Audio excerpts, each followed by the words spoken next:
soundtrack.ca, which is a music and lifestyle blog based here in Toronto. We all know Coachella was a couple of months ago. It just took a while for me to take it all in, but I'm here with some answers. Is it worth it? So basically, I attended Coachella very unexpectedly this year. I put it on my vision board. I don't know if that played a part.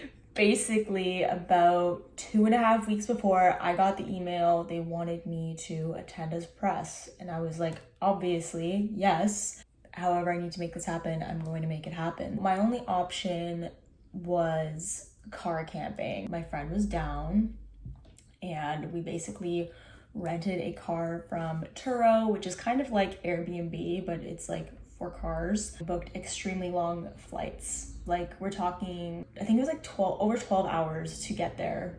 It was just very, very long day. Anyways, I've noticed this year in particular, there were a ton of comments, like super negative. I'll insert some.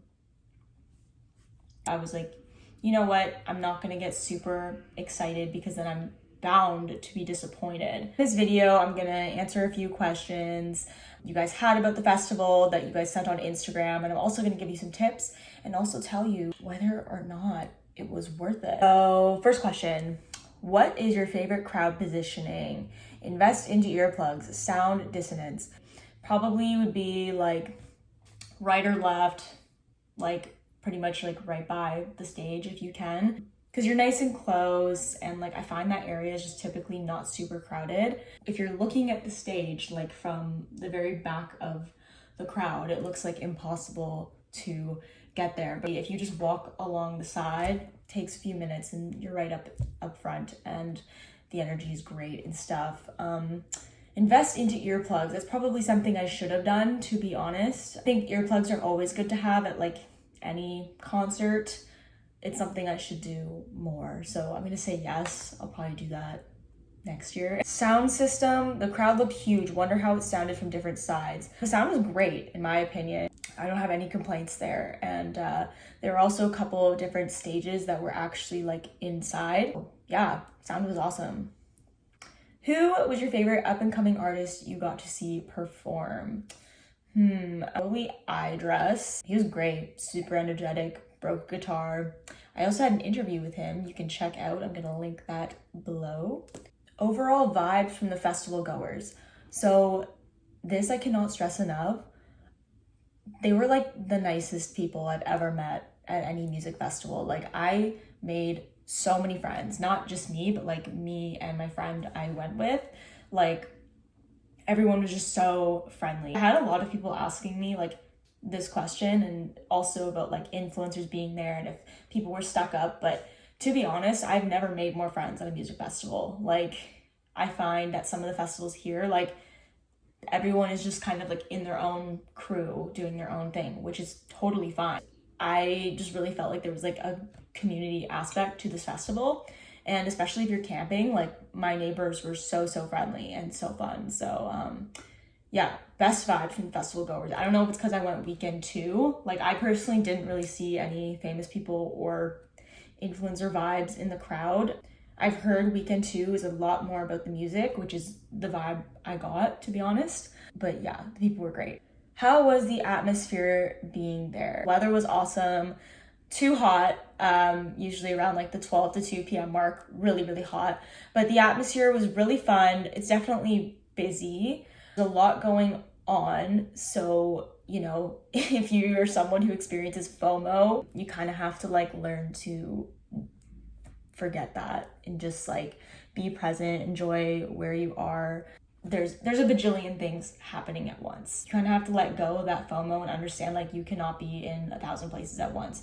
But the atmosphere is great. There's art everywhere. Yeah, it's awesome. Who, in your opinion, had the best performance throughout the 3 days? There's two I'm gonna go with. King Gizzard and the Lizard Wizard. That was on the Friday night at midnight during Harry Styles. Yes, I skipped Harry Styles. Forgive me. Yeah, it was incredible. Just seeing a psych rock performance in, you know, the middle of the desert at midnight, like that's something I've never experienced before. Like that band like the musicianship is just insane. The graphics are insane. It's kind of inexplicable. Like, it was just a really amazing time, and just a wonderful performance, perfect setting, everything.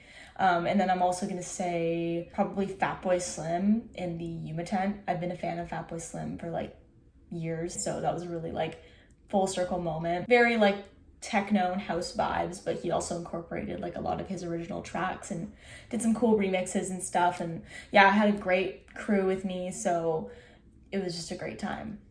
Like, between his performance and the atmosphere he curated, it was just the best time. Does it really get that cold? In my opinion, not really. I feel like this is something that people over exaggerate about. I think because like a lot of the people who go are not necessarily from Canada who are saying this. You are used to living in like really warm climates. Yes, it's probably quite cold for you. Was it a little bit chilly? Yes. But like, if you're in a crowd, you don't really feel it. And even if you're not, yeah, it's a little bit chilly, but like, I was fine with like a sweater or a light jacket. It's not really freezing, as people say. And it wasn't that bad, even in like dead middle of the night. Worth the hype. Best and worst performance. Favorite fit. Okay, so here's the big answer. Is it worth the hype? Yes. I just found this was like one of the most well-run festivals I've been to. Everything was on time. There was so much food everywhere, washrooms everywhere, porta potties and real washrooms. It didn't matter if you were like VIP or not. The lineup is so stacked. It's Coachella. All the artists there are giving like the best performances of their life. You know, they're hyped up, crowd is hyped up, everyone's just killing it. From like an audience viewership standpoint, it's like some of the best performances you could see. And like I said, there's so much going on. Like, even if you don't want to attend like a set, there's probably some cool art installation you could check out. Odessa had like a cool IMAX experience thing, which was like a nice way to escape the heat. There's also like a really big beer garden. If you're really into craft beer, that was something cool to do. There's just so many stages, and it's so big that I'm like, it just blows my mind how well it's coordinated. I'm just saying, like, they clearly put a lot of time into planning this, and they've been doing it for so long, and it's been successful, and it hasn't stopped, and that's for a reason. Best and worst performance. So like I said, best performance, probably King Gizzard. Worst performance, ooh, pains me to say it, Billie Eilish. It's not that like she did a bad job, it was that she wasn't finishing a lot of her songs. It felt like a preview of her entire discography. Like, she was trying to fit so much in, and I didn't understand, because like it already was a long set as it was.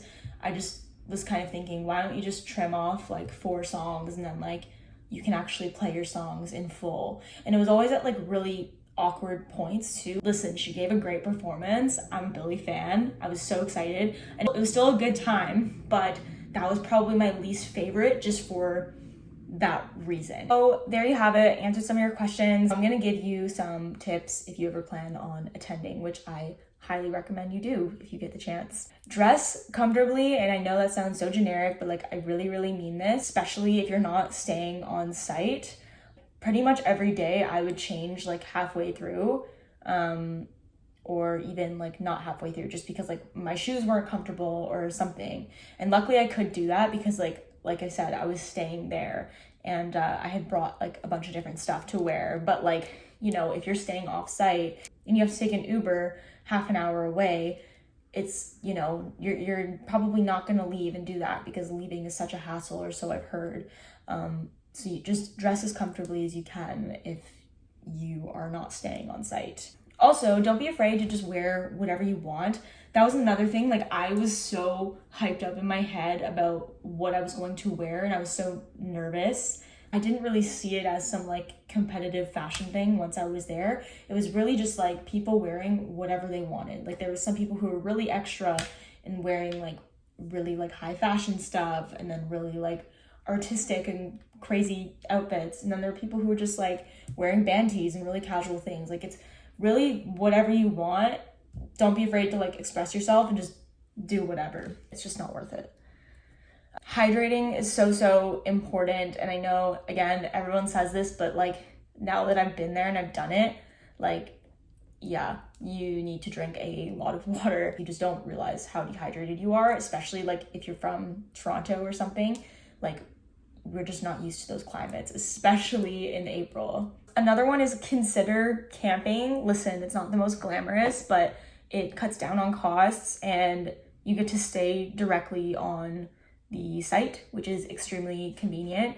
I heard some Ubers were like very expensive, like hundreds of dollars, and it could take like hours to get them. That is just not something I want to go through. And you know, when I first came back from Coachella, I kind of was like, I will not camp again. But now that's like sat with me for a couple months, and just thinking about the pain it is to like get in and out, and all like it's more expensive to get an Airbnb. It's so expensive to get to the Ubers, and apparently the walk in the festival is just like nuts. You know, you gotta kind of like weigh out the pros and cons. Like, I would just rather camp and just like, you know, make my campsite a little nicer. Another tip is meet people.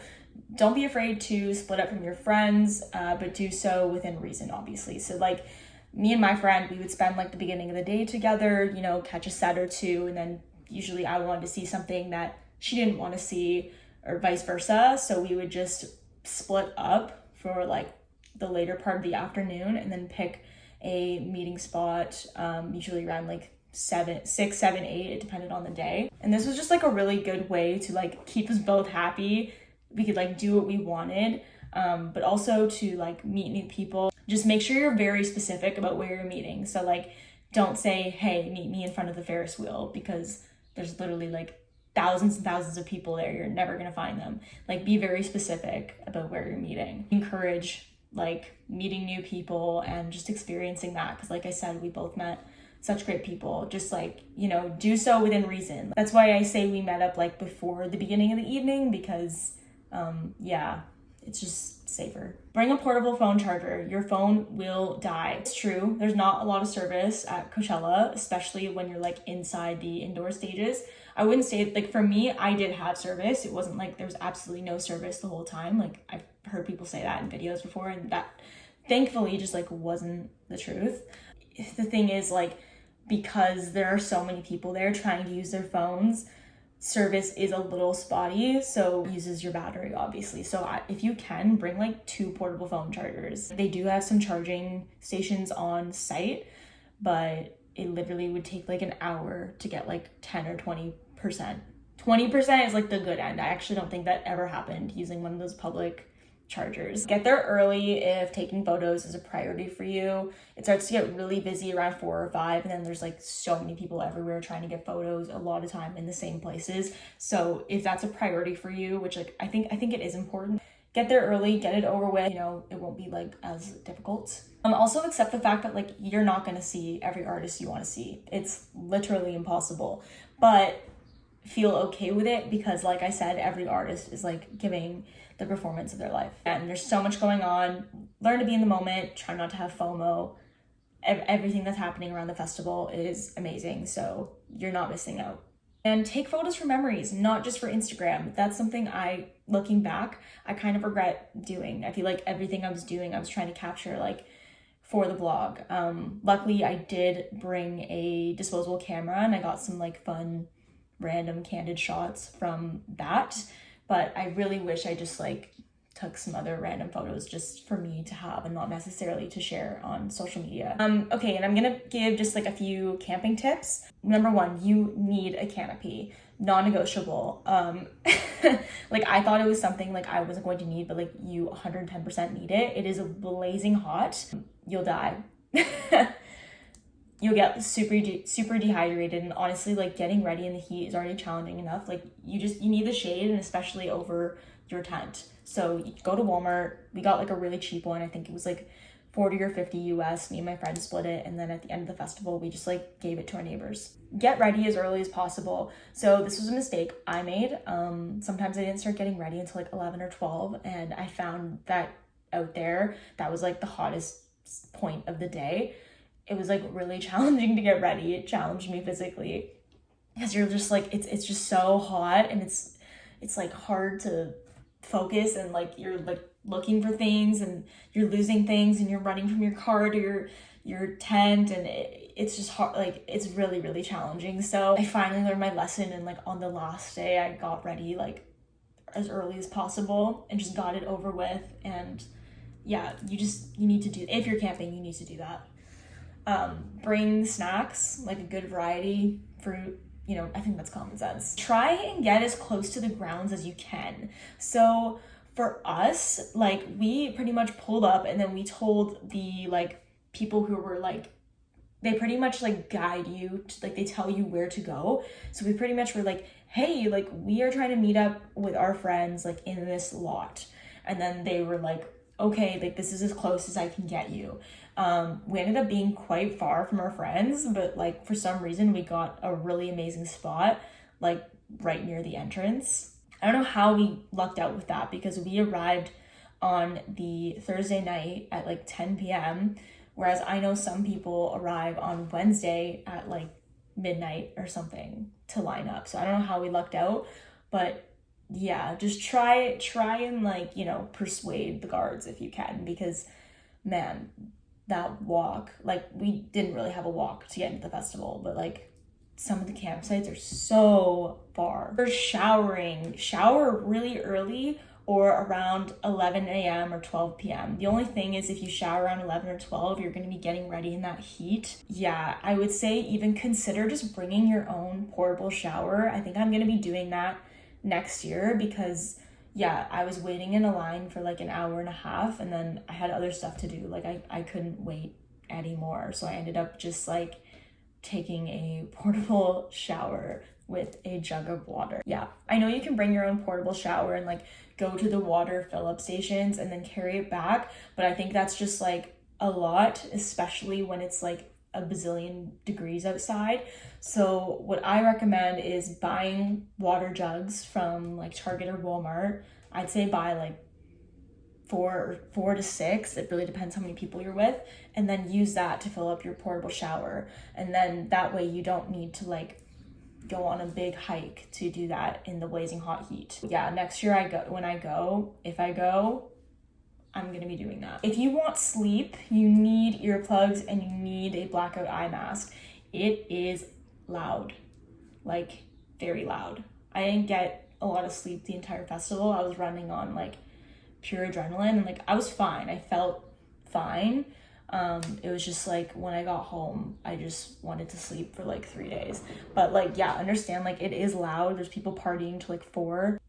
I definitely got more sleep because I had earplugs and the eye mask, but yeah, you need that. And yeah, don't expect to get a lot of sleep if you're camping. You just have to accept it. If you're someone who's like super sensitive to that, stay off site, but it's gonna cost you. Like I said, there's just pros and cons with these things, unless you're like, you know, a celebrity.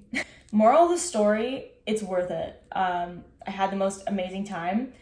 Like I said, I went in with like really low expectations because like I didn't want to be disappointed, and there were so many people just like talking down on it on the internet. But really, it's so well organized. The crowd is great. The performances are amazing. The decor is beautiful. And yeah, I couldn't recommend it enough. So hopefully see you guys next year. Thanks for watching. Okay.